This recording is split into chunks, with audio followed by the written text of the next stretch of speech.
ValveTime.net. Hi, and welcome to the final ValveTime news episode for 2014. Each week, we'll bring you the biggest talking points regarding Valve and the community. Now, the final news for the year. Christmas came early for Steam these past 2 weeks in the form of the Steam Holiday Auction, a brand new event which took place last week. The auction, which ran from December 15th through the 18th, allowed Steam users to bid on around 2,000 games and software as a way of potentially winning free games. Rather than using real-world currency, bids were placed using gems, special auction-only currency created in various quantities by recycling unwanted trading cards, emoticons, and profile backgrounds. Like real-world auctions, the user with the highest total bid on a single item was announced as the winner once a 45-minute timer elapsed. The auction then automatically moved to the next item. In total, 100 copies of each game were auctioned off between 3:45 p.m. on December 15th through 6 p.m. on December 18th Pacific Standard Time. Auction preparation was briefly halted on the day of its announcement after numerous players began to find gem duplication exploits, causing some bids to become unrealistically and unfairly bloated. To rebalance the playing field, Valve put the entire event on hold and reset all of its auctions, bids, and gems. All submitted bids had been reset and the gems returned to their respective owners, while all gems purchased from the Steam Marketplace were reimbursed to the user's Steam wallet. Anyone who traded away items of any kind for gems have also been reimbursed, this time with a free copy of Counter-Strike Global Offensive. If you still have some extra gems sitting around following the auction, you may want to try out the new Trading Card Booster Crafter, which can be used to create booster packs for chosen game titles, potentially helping you to complete a few more badges.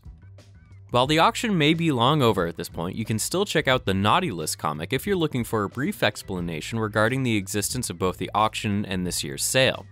Speaking of which, as announced during the Steam Holiday Auction, Thursday the 18th of December saw the start of this year's annual Steam Holiday Sale, which is currently set to run for just over 2 weeks, until January 2nd, 2015. The sale is the usual affair, featuring daily deals known as featured deals, alongside the return of community choice votes and flash sales. Community choice votes have been revamped somewhat, however, as each vote now lasts a full day rather than just 8 hours, and a single Steam trading card is awarded per vote rather than for every 3. Flash sales have also undergone minor changes, as each set of 6 sales now lasts 12 hours rather than the usual 8. As we mentioned, Steam trading cards have also made a return for this year's 10-card Steam Holiday Badge, which can be collected by voting once in the community choice votes and for spending $10 in the Steam store. Once crafted, the badge will provide the usual limited-time emoticons, backgrounds, and other goodies. While there still hasn't been a whole lot to say in this relatively short segment, we all know the holiday sale is a big deal, so head on over to the Steam store to check out the 6,000 plus items currently available on some kind of discount. Happy shopping! After over a year since the release of the end-of-the-line teaser video back in August 2013, the final 14-minute short was finally released on Monday the 8th December alongside the planned Team Fortress 2 community update. As anticipated, the main feature of the entirely community-created update was the end-of-the-line short film, which focuses on Blue Team's attempt to destroy Red's facilities with a runaway train filled with explosives. It's definitely one of the highest quality Source Filmmaker shorts we've ever seen, and the video has already surpassed 1.2 million views on James McVinney's own YouTube channel. The official announcement page on the Team Fortress 2 website also revealed several other items, including a new pool party taunt for the Pyro, a new crossing guard melee weapon for all classes, and new unusual effects which were made available alongside 22 new cosmetic items. This new content was added alongside a duck collecting minigame, whereby players can use a new duck journal to collect small ducks dropped upon slaying enemies, completing objectives, and various other means. By collecting ducks over time and leveling up their journal, players will be featured in friendly leaderboards and have their names displayed similarly to kill streaks via the in-game kill feed. While the update seems all good and well, unless you talk to Reddit, there were 2 major pieces of content seemingly missing from both the announcement page and the update in general after being announced by McVinney months previously. These include new stat-changing weapons, which were not included after being considered too low quality, and CP Snowplow, the new game mode and map which has been in development by TF2Maps.net mappers YM and Frozen for a number of months. As quoted by Frozen on a post on the TF2Maps.net forums, Valve decided to scrap the map back on November 13th, 2014, when it was decided once and for all the map and its new game mode were simply too confusing for new players, something which subsequently sent the overhyped Reddit community into a bit of a spin. It's worth noting that from what we've heard of feedback from older versions of the map, new players does not refer to brand new free-to-play players as most people have interpreted. Instead, meaning any player who is new to the map in game mode, who must learn the map's layout and rules all on their own without being explicitly told what to do or not to do. This was definitely an issue prior to the open beta testing of the map in August and September, and it's pretty likely Valve also picked up on it themselves. That said, it's still possible to support the rest of the community content within the end-of-the-line update by purchasing items, keys, and duck journals or tokens from the Manco store or t-shirts and posters from the We Love Fine store. Much of the revenue from each sale goes to supporting James McVinney and his team, many of whom gave up respectable and stable jobs in the games industry to focus their attention on the short film and its development over the last year or so. For more information about the end-of-the-line update and the various other improvements featured in the patch, such as new content-specific drop-down boxes within TF2's backpack, be sure to head on over to the announcement blog post and the full changelog over on the Team Fortress 2 wiki. While CP Snowplow may have been cut from the official game, we still thought the long and somewhat troubled story of its development was one worth telling, as we showed off in a new Spotlight exclusive episode released on Wednesday the 10th. The 13-minute video dives into a huge number of different versions of the map, from the unseen pre-alpha experimental stage all the way through the pseudo-public testing up until Snowplow's eventual release as a custom map. We go into a whole lot of previously secretive details while showing off plenty of unseen gameplay from a wide variety of private tests, meaning the video is definitely worth a look if you're interested in finding out how the development of CP Snowplow progressed behind the scenes. A link to the tf2maps.net forum have been made available in the descriptions of this roundup and the Spotlight exclusive episode should you want to head on over and download the fully finished version of the map for yourself. Since this roundup is a double whammy focusing on 2 weeks back to back, there's been enough time for a second update to TF2 to be released, this time on Monday the 15th. Due to the snowy and winter-themed items included with the end-of-the-line update, some players had speculated it would be replacing the annual Smissmas update, but this week's patch proved that isn't quite the case by introducing this year's naughty and nice winter crates for Team Fortress 2.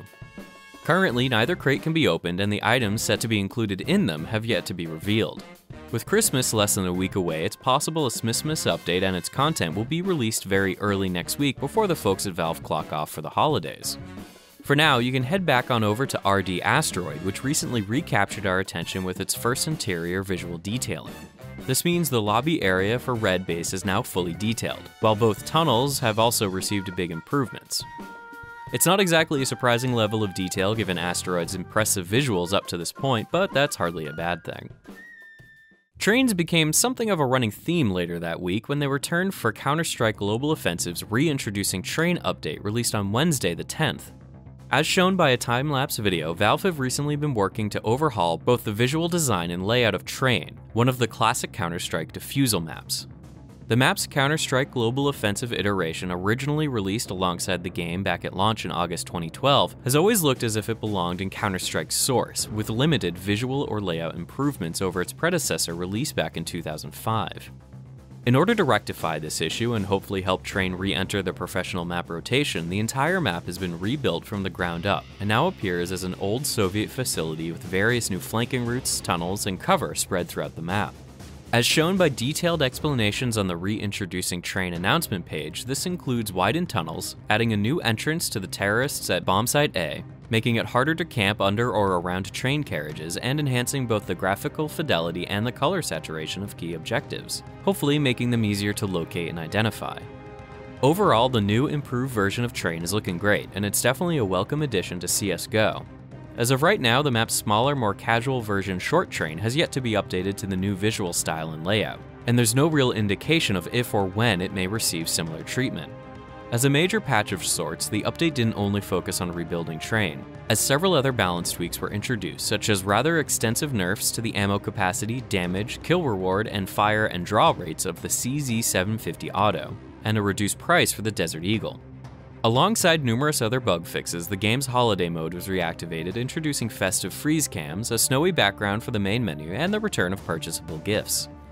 There's a lot more detail about the Reintroducing Train update and now resolved pigeon-based problems over on a pair of changelogs, the announcement post, and the time-lapse video we mentioned earlier.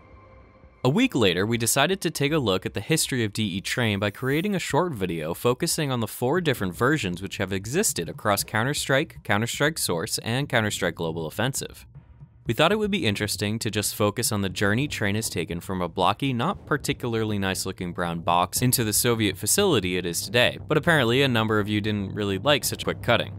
Given we released the video as both the first of its kind and as an experiment, we're not all that upset that a bunch of you didn't really like it, and we're actually pretty happy with the feedback we've gotten so far. If we ever find a reason to release another of these videos in the future, we'll be sure to put your occasionally loud preferences into place. To see what all the fuss is about, be sure to head on over to check out the video for yourself via an annotation link on screen at the end of this video. With Team Fortress 2 players having to wait for the possibility of Smissmas and CSGO players seemingly content with their own Christmas update, the Dota 2 community have already received their own winter-themed patch, this time in the form of the Shifting Snows update. Even though it was previously announced the large-scale Frostivus update and its game mode would not be released this year, we were correct in predicting Valve would instead focus on updating other elements of the game. The update mainly focused on introducing a new version of the snow-covered winter-themed map from previous years, while adding brand new gameplay tweaks as part of the 6.83 balance patch. As with every balance patch, we're not going to go into all of the details here as there's far too much to talk about, so we'll just point out a few highlights that stood out to us. These include changing the first rune spawns to feature 2 more effective bounty runes rather than 1 bounty rune and 1 normal rune, the added ability to ping passive abilities, hero health, and mana pools, and the addition of Bloodseeker and Techies into Captain's mode, potentially allowing both to enter their professional metagame. As usual, Dota 2 player and streamer Purge has uploaded his own first impressions of the 6.83 balance patch while discussing how he feels it may continually alter the game, so head on over to check out his hour-and-a-half long video if you're interested in learning more. Other non-balance related features set to be introduced with the update include a new Treasure of the Frosted Flame treasure chest, 6 new cosmetic item sets, new ice-themed effigy blocks, gift wrapping, and a new Treasure of the Nested Cache item, which provides a random treasure chest and a chance to receive an additional treasure redemption token, potentially paying for itself twice over should you have luck on your side. The Dota 2 blog has a bunch more in-depth details regarding all the gameplay changes introduced into Dota 2 this past week, so head on over to take a look before you get stuck in, if you haven't already, that is. On Tuesday the 16th, players were able to unearth the latest design of the Steam controller within files of a recent Steam client beta update. The new design, shown here, appears largely similar to the previous version, featuring an analog stick, 4 main buttons, a series of shoulder bumpers and triggers, and 2 touchpads. Unlike the last design, however, this latest version appears to feature a 4-point directional guide on the left touchpad, likely to provide players the option to use it as a more diverse alternative to the traditional D-pad. Given Valve haven't officially revealed this new design to the public yet, we can only really speculate about what other improvements it may feature, but we feel it's likely the controller will be shown off in public for the first time at GDC 2015 in March, as we mentioned on the last episode. It was later revealed that Valve's Sergey Migdalski and Dirk Gregorius will be taking part in a talk known as Physics for Game Programmers at GDC in March. The pair, who will be accompanied by other figures from Blizzard, Respawn, and Mediocre, will focus on the basic fundamentals of collision detection and physics simulation within modern games. It's somewhat possible Valve's own content will be relevant to the development of Source 2, but it's more likely everything discussed will be far more general. It's extremely unlikely we'll be able to understand the vast majority of what will be discussed, but the talk is there for anyone educated or interested enough to want to find out more. It's also seeming likely we'll hear even more about the Steam Universe hardware in March 2015, as it was recently revealed Valve writer Chet Faliszek will be hosting a developer session at the EGX Rezzed event in London. The event is set to run a week following the conclusion of GDC 2015, and we'll see Chet discuss a currently under wraps topic sometime between March 12th and 14th.